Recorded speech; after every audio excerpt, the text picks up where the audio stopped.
Bonjour, nous allons voir aujourd'hui les lois de Snell-Descartes. Ces lois permettent de quantifier le phénomène de réfraction, c'est-à-dire que l'on va pouvoir prévoir comment le rayon réfracté va être dévié. Première loi de Descartes. Pour cela, nous allons prendre un exemple. Changement de milieu entre l'air et un autre milieu. Nous voyons qu'un faisceau lumineux est réfracté, c'est-à-dire qu'il change de direction. On définit la normale, donc droite perpendiculaire au dioptre, au point où le rayon incident vient à changer de milieu, il va falloir définir le plan d'incidence. Le plan d'incidence, c'est le plan qui va être formé par le rayon incident et la normale. Que nous dit la première loi de Descartes? Donc, nous tournons pour pouvoir observer. On observe que le rayon réfracté est contenu dans le plan d'incidence. C'est-à-dire, si je me mets parfaitement en face de mon rayon incident, le rayon réfracté reste dans le plan d'incidence et ne va pas être dévié vers la gauche ou vers la droite. Première loi de Snell-Descartes, le rayon réfracté est contenu dans le plan d'incidence. C'est-à-dire que maintenant, nous connaissons le plan dans lequel va se propager le rayon réfracté. Mais comment va-t-il être dévié? C'est ce que nous allons voir maintenant dans la seconde loi de Snell-Descartes. Pour étudier cette loi, nous allons utiliser une animation qui retranscrit une expérience permettant de mesurer des angles. Donc nous avons une source lumineuse, le faisceau lumineux se propage en ligne droite, il n'y a pas de changement de milieu. Maintenant, nous allons placer, par exemple, une cuve, un hémicylindre en plexiglas. On observe que le faisceau lumineux n'est toujours pas dévié.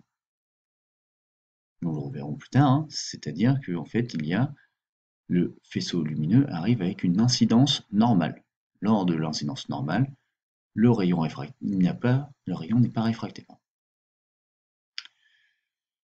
Le dispositif expérimental va nous permettre de mesurer des angles à l'aide du disque optique. On peut faire tourner le disque optique et ainsi mesurer des angles. Première chose, comment mesurer des angles? À l'aide de ce dispositif expérimental. Prenons un exemple, nous allons nous placer ici à 45 degrés. Il va falloir définir dans un premier temps les éléments importants. Par exemple, ici, nous avons la ligne qui suit le changement de milieu du faisceau lumineux, que l'on va appeler le dioptre. À ce dioptre, il va falloir ajouter une deuxième droite très importante qui va nous permettre de déterminer tous les angles que l'on va mesurer à l'aide de cette animation. C'est bien sûr la normale.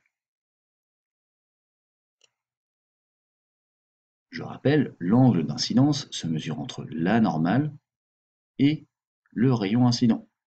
C'est-à-dire ici, avec le dispositif expérimental, entre le 0 et le 45. C'est-à-dire que j'ai un angle d'incidence de 45 degrés. De la même façon, l'angle réfracté se trouve entre le rayon réfracté et la normale. Si je mesure cet angle, ici, je suis à 33 degrés. Grâce à ce dispositif, nous allons pouvoir mesurer des couples d'angles d'incidence avec l'angle de réfraction qui lui sera lié. Ainsi, nous allons pouvoir étudier le phénomène de réfraction et surtout le quantifier. Donc nous allons mesurer maintenant les divers couples, angle de réfraction, angle d'incidence. Nous commençons pour un angle d'incidence de 0 degré, la normale est confondue avec le faisceau lumineux, donc il n'y a pas d'angle. On observe que le rayon réfracté n'est pas dévié, c'est-à-dire que l'on a un angle de réfraction de 0 degré. Nous allons mesurer de 10 en 10. Donc on se place à 10 degrés pour le premier et on va mesurer un angle de réfraction de 6,5. De la même façon pour 20 degrés, nous allons mesurer un angle de réfraction de 12 degrés. Et ainsi de suite. Pour 30 degrés, on va mesurer un angle de réfraction de 20,5, de 21 degrés. Pour 40, nous allons mesurer un angle de réfraction de 25 degrés. Pour 50, nous allons mesurer un angle de 31 degrés. 60, on va mesurer un angle de 35 degrés. 70, nous aurons un angle de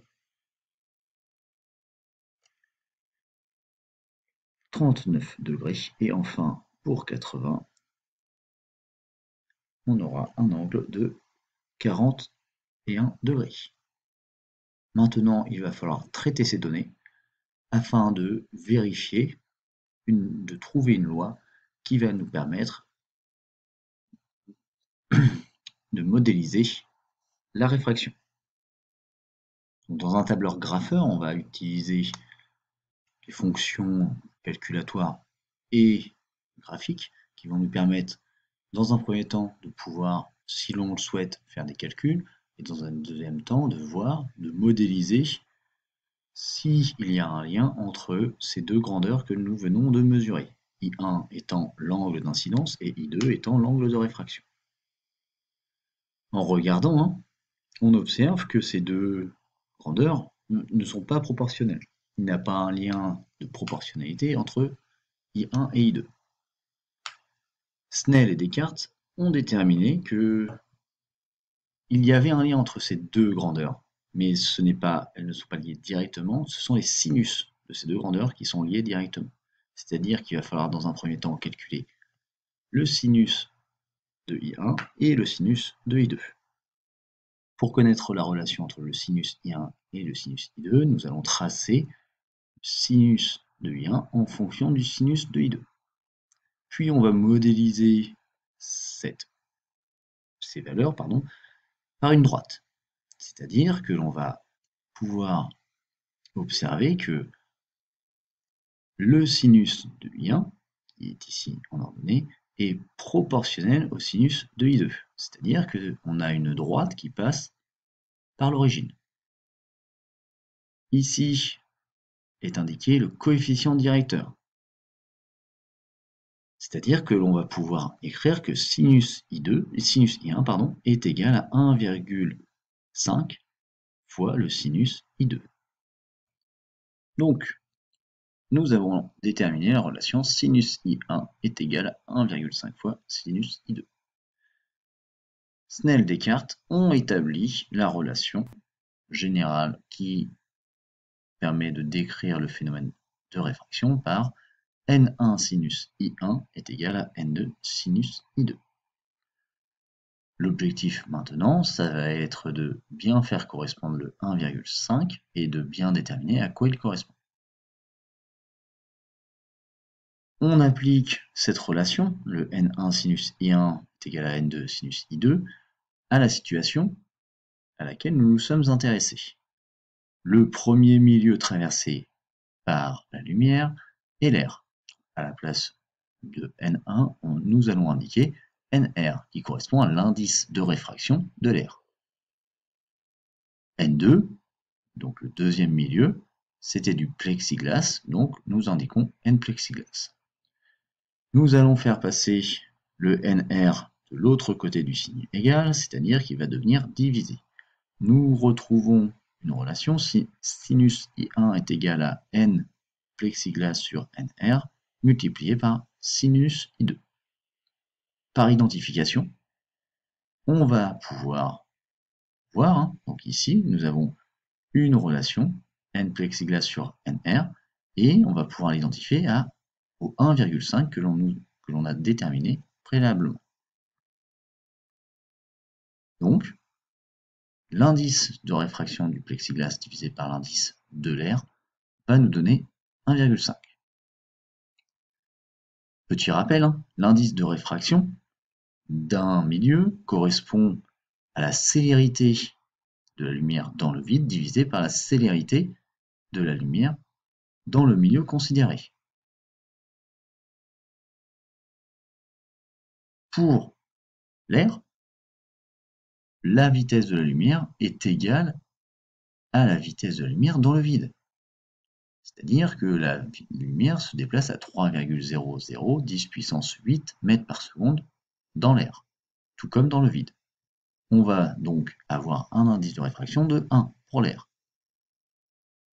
C'est-à-dire que maintenant, on connaît l'indice de réfraction du plexiglas, c'est-à-dire que c'est 1,5. Dans les tables, lorsque l'on cherche l'indice de réfraction du plexiglas, on trouve 1,5. On a donc bien vérifié la loi de Snell-Descartes, la deuxième loi de Snell-Descartes, qui nous permettra maintenant de déterminer les angles de réfraction. On retiendra donc, deuxième loi de Snell-Descartes, N1 sinus I1 est égal à N2 sinus I2. N1, c'est l'indice de réfraction dans le premier milieu, et N2 dans le second.